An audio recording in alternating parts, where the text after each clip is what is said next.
happening, story makers? Sean Avery here with the next lesson in the Children's Book Council Make Your Own Storybook competition. The last time we were together, we finished up our final templates to create an ending for our story, and I asked you to take all those templates and go write up your first draft on a computer. Now, I'm going to be focusing mainly on picture books from now on because that's my passion. I love making words and pictures fit together, but you can do your planning in the same style for a storybook.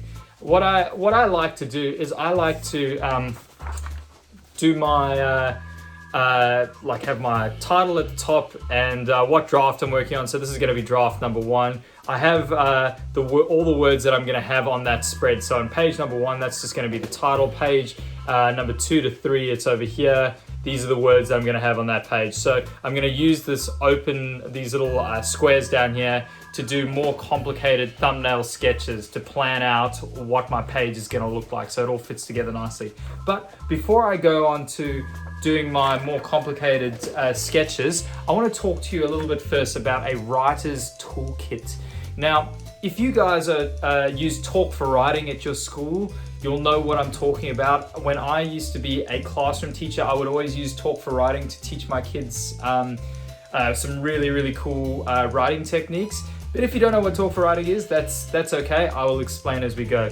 Now, when we talk about a writer's toolkit, I want you to imagine a tradesperson like a plumber or a carpenter or an electrician. Now those guys, when they go out to a job, when an electrician gets to a house and needs to fix up the electrics, he's got his toolkit, right? He's got his pliers and he's got his screwdrivers and he's got all of the equipment that he needs to do the job properly. It's the same with writing. You need a toolkit of tricks, of little things that you can use to make your writing really exciting, really spectacular. And I'm going to go through in the next 2 lessons of my top 10 tips that you can put into your toolkit so that when you're going through and doing your editing, you can pull things out of your toolkit as you need them and use them in your writing. Now this toolkit is, it's a Talk for Writing toolkit, and I've put a link in the description down below to the Talk for Writing website where you can download this template to, if you want to print out a copy and have it in front of you. Okay, so the very first thing in our toolkit is, of course, my favorite, show, don't tell.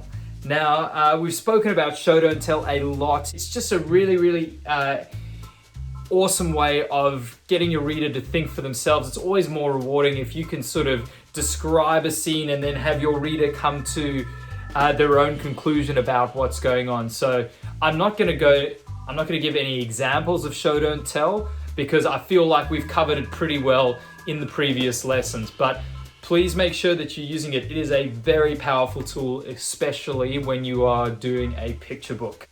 Tool number 2, changing words.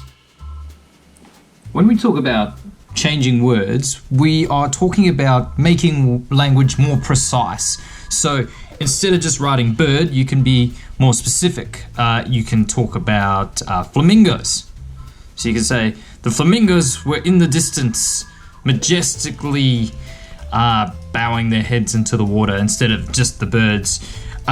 Tree, instead of just writing the word tree, you could be more specific. Oaks. Pines. The wind rustled through the pine trees, instead of just trees. Now, you got to make sure that you aren't using cliched writing. So that just means something that's been done 100 times. Try to think of things that will make your story unique or your sentence unique and kind of stand out a bit. So instead of writing the silvery moon, why not try something like the sunny moon? Okay, the third tool in your toolkit is to add in. You can use adjectives, adverbs, you can drop in phrases and extra clauses into your sentences. When we talk about adding in, we want to add in some adjectives or some adverbs to make our sentence contain more information, make it more descriptive, make it more powerful. Now, there is a bit of a trap here where you can overcomplicate your sentences, so just it's usually probably a good idea to keep it as simple as possible, but sometimes adding a bit more detail can make your sentence more interesting. So, for instance, the cat waited by its bowl could turn into the cat who'd missed breakfast, lunch, and dinner the previous day, waited by its bowl. So you can see here, we're sort of painting a better picture of just how hungry this particular cat is to have. The fourth tool in your toolkit is to add on phrases and clauses where you extend your sentences and make them a little bit more sophisticated or complex. Now, add on is a little bit different from add in, because instead of trying to insert something into the middle of the sentence to give it to give more information, we're putting something either on the end or we're putting it at the beginning. So, for example, a sentence like this: he took a bite of his stew. When we add on, can look something like this. Reluctantly, he took a bite of his stew under the watchful eye of the evil witch. Now, adding on reluctantly to the beginning sort of sets the tone of how he's feeling about his stew, and adding it on at the end under the watchful eye of the evil witch kind of puts it into context as well. This is probably quite a long sentence. You would want to mix a sentence like this in amongst some slightly shorter ones too, but definitely spices it up. And the fifth tool in your toolkit is to change your sentence type. Are you gonna make it a simple sentence? Are you gonna make a compound sentence? Are you going to spin some of the words around to change the meaning? When we talk about changing your sentence types, it's always good to have a bit of variety in what you're writing. If you're constantly just writing statements of fact, it can get a little stale. So why not mix in a question, maybe an exclamation, maybe a hesitant sentence. So here's a few examples of how you might approach a sentence about a haunted house or a creepy house. First is a question. Who would go near that creepy house? Or with an exclamation, stay away from that house. Or maybe a bit hesitant, that house, there's something wrong with that house.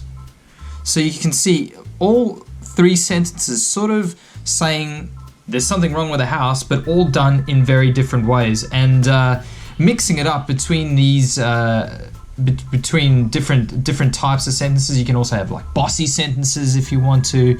It just spices it up, makes it a little bit different, and gives you a bit of variety in your writing.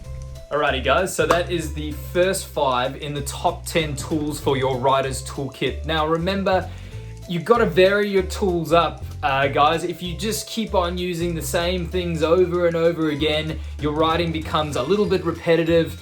You got to vary it a little bit, because variety is the spice of life. So keep on working on your draft. If you want to go ahead and start doing some of your sketches to plan out what your final illustrations are going to look like, go ahead and do that. Illustrators, please make sure you're drawing. Make sure that you guys are all reading every single day. And I will see you next time for the next 5 in the top 10 tools for writing. Happy creating, and I will see you next time.